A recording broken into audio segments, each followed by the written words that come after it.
Hello दोस्तों, तो स्वागत है आपका। आज हम देखने वाले हैं equations of motion by calculus method. Calculus method जो कलन विधि होती है उससे हम इक्वेशंस ऑफ मोशन जो गति के समीकरण होते हैं उनको हम कैसे एस्टिमेट कर सकते हैं, आज हम वो देखेंगे।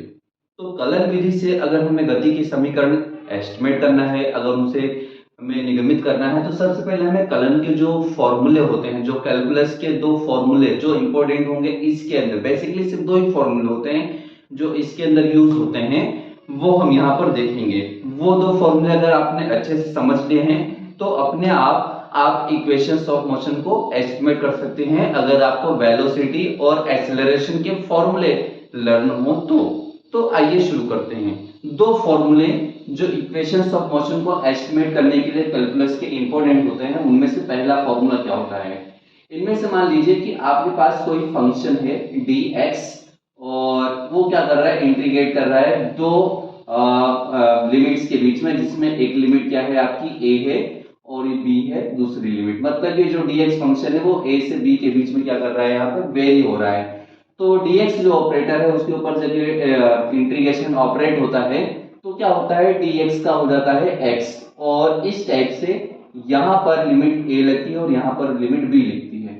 और इसको आगे लिखते समय क्या करते हैं, जो अपर लिमिट होती है वो लिखते हैं x की जगह, और माइनस करके जो लोअर लिमिट होती है x की जगह वो लिख देते हैं। और इस तरीके से ये जो पहला है फॉर्मूला, ये आपको लर्न करना पड़ेगा, है ना। ये क्या होता है, इंटीग्रेशन का ये फॉर्मूला होता है।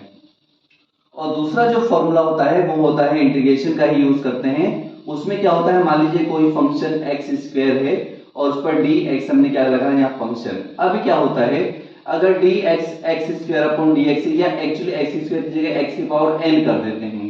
मान लीजिए कि एक्स कोई क्वांटिटी है, उसकी पावर एन है और डी एक्स उसके ऊपर ऑपरेटर लगा हुआ है, तो यहाँ पर क्या होता है, जो एक्स की पावर होती है वो n plus one upon n plus one होती है। इसका मीन्स ये हुआ, ये दूसरा फॉर्मूला बता रहा हूं। मान लीजिए कि आपके पास x है और यहाँ पर dx है, तो याद रखना x की पावर कुछ भी नहीं है तो 1 है, मतलब यहाँ पे हो जाएगा x की पावर 1 प्लस 1 मतलब 2, और अपॉन में क्या हो जाएगा 2, और यही क्या होगा, इसका आंसर होगा।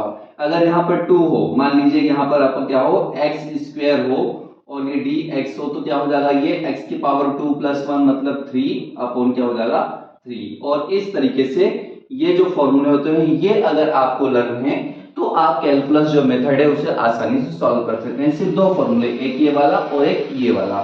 अब इक्वेशंस ऑफ मोशन में पहली जो इक्वेशन ऑफ मोशन होती है उसको एस्टिमेट करने का जो तरीका है वो देखते हैं। तो आपको मालूम होगा जो हमारे एक्सेलरेशन होता है उसका फॉर्मूला क्या होता है। तो आप जानते हैं एक्सेलरेशन a इक्वल टू होता है dv अपॉन dt होता है।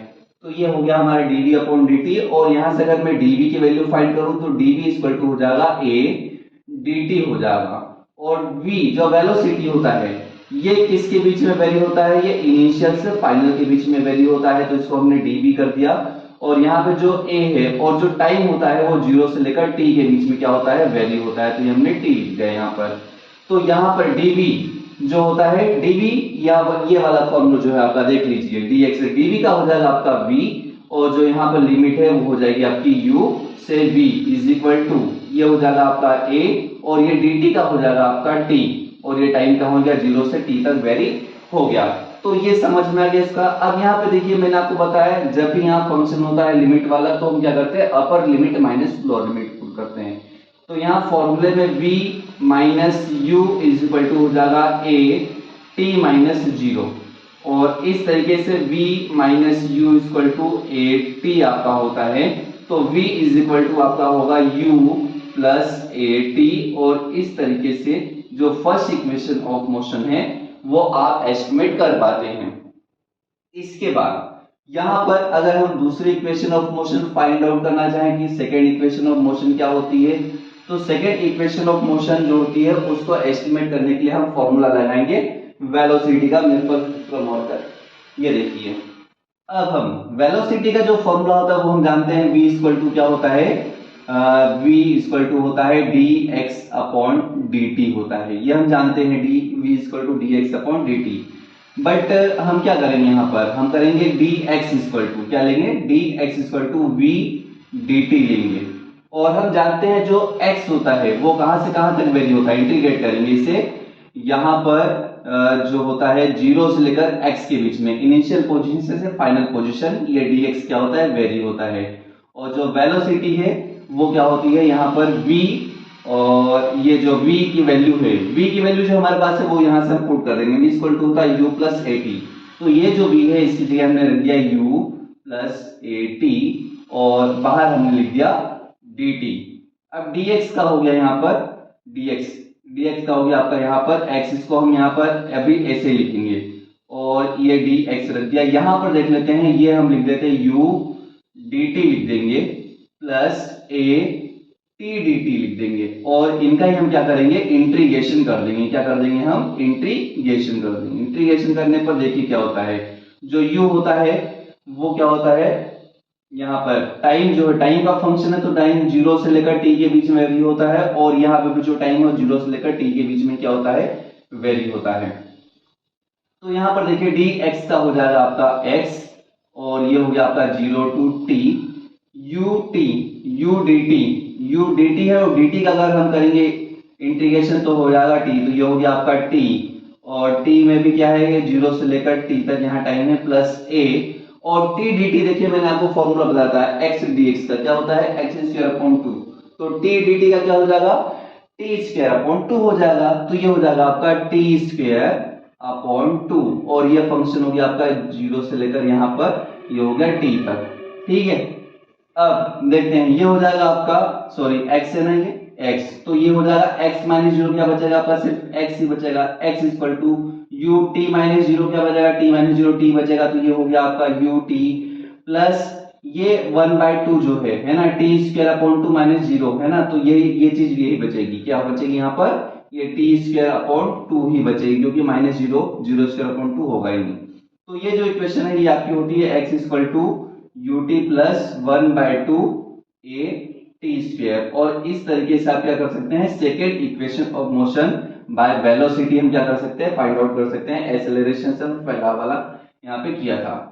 अब देखिए यहाँ पर थर्ड इक्वेशन ऑफ जो मोशन है वो भी एक्सेलरेशन से क्या होगी, यहाँ पर जनरेट होगी। तो यह थर्ड इक्वेशन ऑफ मोशन जो है वो देख लेते हैं। थर्ड इक्वेशन ऑफ मोशन में क्या होता है, फॉर्मूला एक्सेलरेशन का हम लेंगे तो a होता है, a इक्वल टू होता है dv अपॉन dt।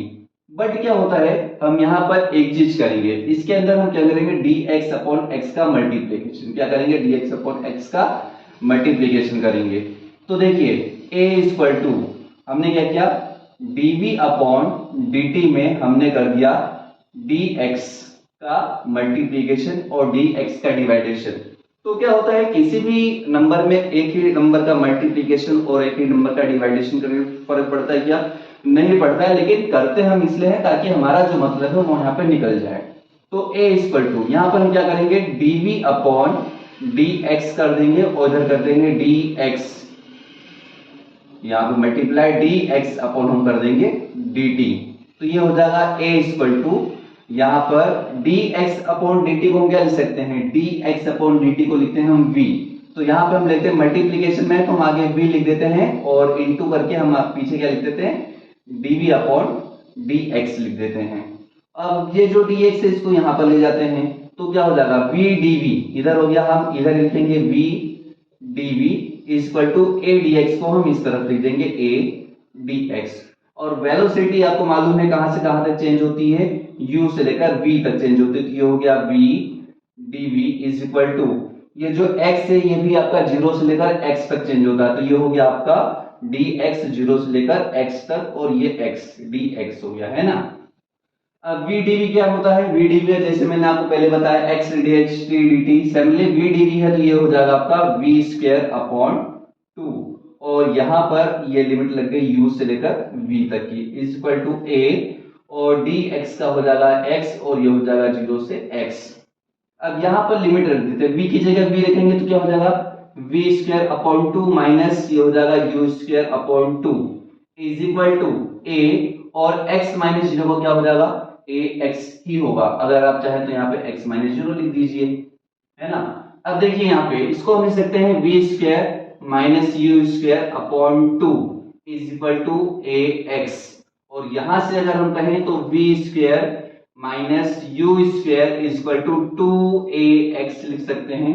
और अगर आप चाहें तो इसे लिखना चाहें तो लिख सकते हैं v square is equal to, ये माइनस का उधर जाएगा तो प्लस का, तो ये हो जाएगा u स्क्वायर प्लस 2ax।